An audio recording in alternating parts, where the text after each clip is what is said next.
ಮುಂದಿನ ದಿನಗಳಲ್ಲಿ ಸೊ ಯಾವ ಸ್ಟಾರ್ ನಟರ ಜೊತೆ ಆಕ್ಟ್ ಮಾಡುವಂತ ಚಾನ್ಸಸ್ ಇದೆ ಅಂತ ಆಸೆ ಇದೆ ಅಂತ?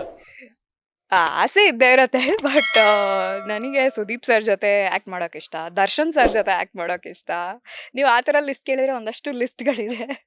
ಸೊ ಎಲ್ಲ ಸ್ಟಾರ್ಸ್ ಜೊತೆನೂ ಆ್ಯಕ್ಟ್ ಮಾಡೋಕ್ಕಂತೂ ತುಂಬ ಇಷ್ಟ. ನಿಮ್ಮ ತಂದೆಯವರು ಸೀನಿಯರ್ ಡೈರೆಕ್ಟರ್ ಆಗಿರೋದ್ರಿಂದ ಸೊ ಹಲವಾರು ಕಲಾವಿದರ ಬಗ್ಗೆ ಆಗಿರ್ಬೋದು, ವಿಷ್ಣು ಅವ್ರ ಆಗಿರ್ಬೋದು, ಹಲವಾರು ಸ್ಟಾರ್ ನಟರ ಜೊತೆ ಏನಾದರೂ ಶೇರ್ ಮಾಡ್ತೀರಾ? ನಿಮಗೆ ಗೊತ್ತಿರೋ ನಿಮ್ಮ ಹತ್ರ ಯಾಕಂತಂದ್ರೆ ಒಬ್ಬ ನಿರ್ದೇಶಕ ಅಂತಂದ ತಕ್ಷಣ ಮನೆಗೆಲ್ಲರೂ ಬರ್ತಾರೆ, ನಟರೆಲ್ಲನೂ ಕತೆ ಕೇಳೋದಕ್ಕಾಗಿರ್ಬೋದು ಅಥವಾ ಗೆಟ್ ಟುಗೆದರ್ ಇರ್ತೈತೆ. ಸೊ ಆ ಥರ ಯಾವುದಾದ್ರೂ ಇದುವರೆಗೂ ಕನ್ನಡ ಜನತೆಗಾಗಿರ್ಬೋದು, ಸಿನಿ ಪ್ರೇಕ್ಷಕರಿಗೆ ಗೊತ್ತಿಲ್ಲದಿರುವಂಥ ವಿಚಾರ ಏನಾದರೂ ರಿವೀಲ್ ಮಾಡೋದಾದ್ರೆ? ರಿವೀಲ್ ಮಾಡೋದಾದರೆ ನಾನು ಅವಾಗ ಸ್ಕೂಲಲ್ಲಿದ್ದೆ. ಆಗ ಸುದೀಪ್ ಸರ್ ಬಂದಿದ್ರು ಮನೆಗೆ. ಅವಾಗಿನ್ನೂ ಸರ್ ಯಾವುದೋ ಸಿನಿಮಾ ಸ್ಪರ್ಶ ಟೈಮಲ್ಲೋ ಏನೋ ಹಿಂದಿನದಲ್ಲಿ. ಸೊ ಅವಾಗ ಬಂದಾಗ ಡ್ಯಾಡಿ ಹತ್ರ ಕೂತ್ಕೊಂಡು ಮಾತಾಡಿದಾಗ ನನ್ನನ್ನು ಕರ್ಕೊಂಡೋಗಿ ಸ್ಕೂಲಿಗೆ ಡ್ರಾಪ್ ಮಾಡಿದ್ರಂತೆ. ಸೊ ಅದನ್ನು ಒಂದಷ್ಟು ಸಲ ಹೇಳ್ತಾ ಇದ್ರು. ಸುದೀಪು ಡ್ರಾಪ್ ಮಾಡಿದ್ದಾರೆ. ಇನ್‌ಫ್ಯಾಕ್ಟ್ ದರ್ಶನು ಬಂದಿದ್ರು ಮನೆಗೆ.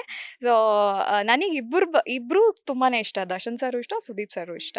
ಸೊ ನಾನು ಯಾವಾಗಲೂ ಮಾತಾಡ್ತಿದ್ದಾಗ ನನ್ನ ತಂದೆ ಹೇಳೋರು, "ಇಲ್ಲ ನಿನ್ನನ್ನು ಸ್ಕೂಲಿಗೆ ಡ್ರಾಪ್ ಮಾಡಿದ್ದಾರೆ ಅವರೆಲ್ಲ" ಅಂತ. ಆ್ಯಕ್ಚುಲಿ ಡ್ಯಾಡಿ ದರ್ಶನ್ ಸರ್ ಜೊತೆ ಒಂದು ಡೈರೆಕ್ಷನ್ ಮಾಡಬೇಕಾಗಿತ್ತು, ನೀಲ ಮೇಘಶ್ಯಾಮ ಅಂತ. ಅವ್ರದ್ದು ಡೇಟ್ ಸಿಗದೇ ಇರೋ ಕಾರಣ ಸುಜನ್ ಲೋಕೇಶ್ ಅವರನ್ನ ಹಾಕೊಂಡು ಮಾಡಿದ್ರು. ಆ ಟೈಮಲ್ಲಿ ಹೇಳ್ತಾ ಇದ್ರು, "ನೋಡು ನಿನ್ನನ್ನೆಲ್ಲ ಡ್ರಾಪ್ ಮಾಡಿದ್ದಾರೆ ಅವ್ರ ಸ್ಕೂಲಿಗೆ" ಅಂತೆಲ್ಲ ಹೇಳ್ತಾ ಇದ್ರು. ಅಪ್ಪ ಅವರಂತೂ ಅಂಬರೀಷ್ ಅವ್ರಿಗಾಗಿರ್ಬೋದು ಅಥವಾ ವಿಷ್ಣುವರ್ಧನ್ ಅವ್ರಿಗಾಗಿರ್ಬೋದು ಆಕ್ಷನ್ ಕಟ್ ಹೇಳಿದ್ದಾರೆ. ಸೊ ಈಗಿನ ಜನರೇಷನ್ಲಿ ನಮ್ಮ ಒಂದು ಸ್ಯಾಂಡಲ್ವುಡ್ನಲ್ಲಿ ಕಿಚ್ಚ ಸುದೀಪ್ ಅವರಾಗಿರ್ಬೋದು, ದರ್ಶನ್ ಅವರಾಗಿರ್ಬೋದು, ಅವರಿಬ್ಬರ ಥರನೇ ಸ್ನೇಹ ಜೀವಿಗಳು. ಸೊ ನೀವು ಅವರಿಬ್ಬರಿಗೆ ಆಕ್ಷನ್ ಕಟ್ ಹೇಳುವಂಥ ಚಾನ್ಸಸ್ ಇದೆಯಾ ಅಂತ? ಆ, ಖಂಡಿತ ಇದೆ. ಒಂದು ಡ್ರೀಮ್ ಅಂತೂ ಇದೆ ಅವರಿಬ್ಬರಿಗೂ ಮಾಡಬೇಕು ಅಂತ. ಬಟ್ ನನ್ನ ಕಂಟೆಂಟ್ ವೈಸ್ ಹೋಗೋದಾದರೆ ನಾನು ಬರೀ ಕಂಟೆಂಟ್ ವೈಸೇ ಹೋಗ್ತೀನಿ. ನನಗೆ ಸುದೀಪ್ ಸರ್ ಜೊತೆನೂ ಡೈರೆಕ್ಟ್ ಮಾಡೋಕ್ಕಿಷ್ಟ, ದರ್ಶನ್ ಸರ್ ಜೊತೆನೂ ಡೈರೆಕ್ಟ್ ಮಾಡೋಕ್ಕಿಷ್ಟ. ಬಟ್ ಆ ಮೇಂಟೈನ್ ಮಾಡೋದಿದೆಯಲ್ಲ, ಅದಕ್ಕೆ ನಾನೊಂದಷ್ಟು ಹೋಮ್‌ವರ್ಕ್ ಮಾಡಬೇಕಾಗತ್ತೆ. ಅವರಿಬ್ಬರ ಫ್ರೆಂಡ್ಶಿಪ್ ಬಗ್ಗೆ ಏನು ಹೇಳ್ತೀರಾ ಅಂತ?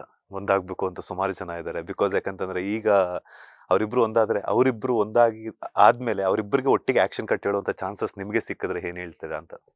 ಆ ಥರ ಚಾನ್ಸ್ ಸಿಕ್ಕಿದ್ರೆ ತುಂಬ ಖುಷಿ ಆಗ್ಬಿಡತ್ತೆ. ಆ್ಯಂಡ್ ನನಗೆ ಅವರಿಬ್ಬರು ಒಂದಾದ್ರೇ ತುಂಬಾ ಖುಷಿ ಆಗತ್ತೆ. ನಾನು ಯೂಶಲಿ ನಾನು ನೋಡ್ತಾ ಇರ್ತೀನಿ ಅವ್ರದ್ದು ವೀಡಿಯೋಸ್ ಎಲ್ಲ, ಕ್ರಿಕೆಟಲ್ಲಿ ಅವರು ಇಬ್ಬರು ಇದ್ದಿದ್ದ ರೀತಿ ಅದೆಲ್ಲ ತುಂಬ ಖುಷಿ ಆಗತ್ತೆ. ಅವರಿಬ್ಬರು ಸೇರಲಿ ಅನ್ನೋದೇ ನನ್ನ ಆಸೆ ಕೂಡ.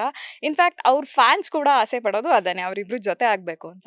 ಆ ಥರದ್ದು ಒಂದು ಅವಕಾಶ ನನಗೆ ಸಿಕ್ಬಿಡ್ತು ಅಂದರೆ ಅದನ್ನು ತುಂಬ ನಾನು ಅದೇ ಭೂಮಿ ಮೇಲೆ ನಿಲ್ಲಲ್ಲ ಅಂತ ಹೇಳ್ತೀವಲ್ಲ, ಹಂಗೆ ಆಗತ್ತೆ ಅಷ್ಟೇ.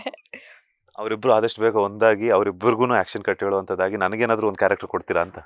ನಿಮಗೆ ಖಂಡಿತ ಕ್ಯಾರೆಕ್ಟರ್ ಕೊಡ್ತೀನಿ. ಅವರಿಬ್ಬರು ಒಂದಾಗ್ಬಿಟ್ರೆ ನಿಮಗೆ ಖಂಡಿತ ಕ್ಯಾರೆಕ್ಟರ್ ಕೊಡ್ತೀನಿ. ಅಂದ್ರೆ ಅವರಿಬ್ರು ಒಂದಾಗಿಲ್ಲ ಅಂತಂದ್ರೆ ನನ್ನ ಕ್ಯಾರೆಕ್ಟರ್ ಇಲ್ಲ ಅಂತ ಆಯ್ತು. ಇಲ್ಲ, ಇಲ್ಲ, ಹಾಗೂ ಇದೆ. ಅವರಿಬ್ಬರು ಅಲ್ಲಿ ಆಗದೆ ಇದ್ರೂ ನಿಮಗೆ ಕ್ಯಾರೆಕ್ಟರ್ ಕೊಡ್ಬೋದು. ಬಟ್ ಅವ್ರು ಇರೋದಿಲ್ಲ ಅಷ್ಟೇ. ನಾನೇನು ಅನ್ಕೊಂಡೆ ಅಂತಂದ್ರೆ ಯಾವ ತರ ಪ್ಲಾನ್ ಮಾಡಿ ಅವರಿಬ್ರು ಒಂದಾದ್ರೆ ಅವರಿಬ್ರು ಆಕ್ಟ್ ಮಾಡಿರುವಂತ ಸಿನಿಮಾಗಳಲ್ಲಿ ನಾನು ಕಾಣಿಸ್ಕೊಳ್ತೀನಲ್ಲ, ಅದು ನನ್ನ ಒಂದು ಸೆಲ್ಫಿಶ್ನೆಸ್ ಅಂತಾನೆ ಅನ್ಬೋದು. ಹೌದು, ಅದಿರ್ಲೇಬೇಕಲ್ಲ. ಇವಾಗ ನಾವು ಪ್ರೇ ಮಾಡೋದು ಕೂಡ ಅವರಿಬ್ರು ಒಂದಾಗ್ಲಿ ಅನ್ನೋದೇ ಪ್ರೇ ಮಾಡ್ತಾ ಇರೋದು. ಅವರಿಬ್ರು ಒಂದಾದ್ರೆ ನಿಜವಾಗ್ಲೂ ತುಂಬಾ ಚೆನ್ನಾಗಿರುತ್ತೆ. ನಾನು ನೋಡ್ತಾನೆ ಇರ್ತೀನಿ ಅವ್ರ ವಿಡಿಯೋಸ್. ಯೂಶಲಿ ಇವ್ರು ಒಂದಾಗ್ಬಿಟ್ರೆ ಸಾಕಲ್ಲ ಅಂತ ನಾನು ಇನ್ಫ್ಯಾಕ್ಟ್ ದೇವರಲ್ಲಿ ಬೇಡ್ಕೊಳ್ತಾನೆ ಇರ್ತೀನಿ, ಇಬ್ರು ಒಂದಾಗ್ಲಿ ಅಂತ. ಸೊ ಅದೇ ಆದಷ್ಟು ಬೇಗ ಒಂದಾಗ್ಲಿ ಅನ್ನೋದೇ ನನ್ನ ಆಸೆ ಕೂಡ. ಅಮ್ಮ ಅವ್ರು ಎಷ್ಟು ಖುಷಿ ಪಡ್ತಿದ್ದಾರೆ? ಬಿಕಾಸ್ ಯಾಕಂತಂದ್ರೆ ಈಗ ಅವರು ಇಷ್ಟು ದಿನ ನಿಮ್ಮ ತಂದೆಯವರಾಗಿದ್ರು, ಡೈರೆಕ್ಷನ್ ಕ್ಯಾಪ್ ತೊಟ್ಟಿದ್ರು, ಈಗ ನೀವು ಡೈರೆಕ್ಷನ್ ಕ್ಯಾಪ್ ತೊಟ್ಟಿದ್ರು. ನಿಮ್ಮ ತಾಯಿಯವ್ರು ಏನು ಹೇಳಿದ್ರು ಡೈರೆಕ್ಷನ್ ಫೀಲ್ಡ್ಗೆ ಇಳಿತಿದ್ದೀನಿ ಅಂದಾಗ? ನನ್ನ ತಾಯಿ ಆ್ಯಕ್ಚುಲಿ ಅವ್ರು ನಾನು ಏನೇ ಮಾಡ್ತೀನಿ ಅಂದ್ರೂ ಅವರು ಯಾವುದಕ್ಕೂ ನೆಗೆಟಿವ್ ಹೇಳಲ್ಲ. ನೀನು ಮಾಡು ಅಂತ ಹೇಳ್ತಾರೆ. ಒಂದಷ್ಟು ಸಜೆಷನ್ಗಳು ಕೊಡ್ತಾರೆ. ಇವಾಗ ನಾನು ಸ್ಕ್ರಿಪ್ಟ್ ವರ್ಕಲ್ಲಿ ಏನಾದರೂ ಒಂದು ಈ ಥರ ಒಂದು ಸೀನ್ ಬರೆದ್ರೆ ನಾನು ಹೇಳೋದೆ ನನ್ನ ತಾಯಿಗೆ ಫಸ್ಟು.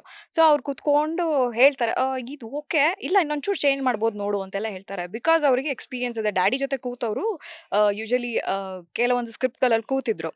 ಸೊ ಅದಕ್ಕೆ ನಾನೇನು ಮಾಡ್ತೀನಿ, ನಾನು ಹೇಳ್ತೀನಿ. ನನ್ನ ತಾಯಿಗೆ ಹೇಳಿದಾಗ ಅವ್ರು ಒಂದಷ್ಟು ಚೇಂಜಸ್ ಮಾಡಿದ್ರು. ಆಮೇಲೆ ಹೇಳಿದ್ರು, "ನಿಂಗೆ ಡೈರೆಕ್ಷನ್ ಅನ್ನೋದು ಆ್ಯಕ್ಚುಲಿ ಅಷ್ಟು ಈಸಿ ಜಾಬ್ ಅಲ್ಲ. ಆ್ಯಕ್ಟಿಂಗ್ ಅಂದರೆ ನಿಮಗೆ ಅದು ಏನು ಆ್ಯಕ್ಟ್ ಮಾಡಿ ಹೋಗ್ತಾ ಇರ್ತಾರೆ. ಬಟ್ ಡೈರೆಕ್ಷನ್ ಅನ್ನೋದು ಎಲ್ಲರನ್ನೂ ನಿಭಾಯಿಸಬೇಕು. ಸೊ ಆ ಥರದ ಒಂದು ಸ್ಟ್ರೆಂತ್ ಬೇಕು" ಅಂತ ಹೇಳಿ ಒಂದಷ್ಟು ತುಂಬಿಸಿದ್ರು ನನ್ನ ತಲೆಯಲ್ಲಿ. ತುಂಬ ಸಪೋರ್ಟಿವ್ ಆಗಿರೋ, ಅವ್ರು ತುಂಬ ಖುಷಿಯಾಗಿದ್ದಾರೆ. ಲೇಟೆಸ್ಟ್ ಹಾಗೂ ಇಂಟ್ರೆಸ್ಟಿಂಗ್ ಸುದ್ದಿಗಳಿಗಾಗಿ ಬಾಸ್ ಟಿವಿ ಕನ್ನಡ ಚಾನೆಲ್ನ ಸಬ್ಸ್ಕ್ರೈಬ್ ಮಾಡಿ. ಹಾಗೆಯೇ ಬೆಲ್ ಐಕಾನ್ ಪ್ರೆಸ್ ಮಾಡಿ. ಇದರ ಜೊತೆಗೆ ಫೇಸ್ಬುಕ್, ಇನ್ಸ್ಟಾಗ್ರಾಮ್, ಎಕ್ಸ್ನಲ್ಲೂ ಮಿಸ್ ಮಾಡದೆ ಫಾಲೋ ಮಾಡಿ.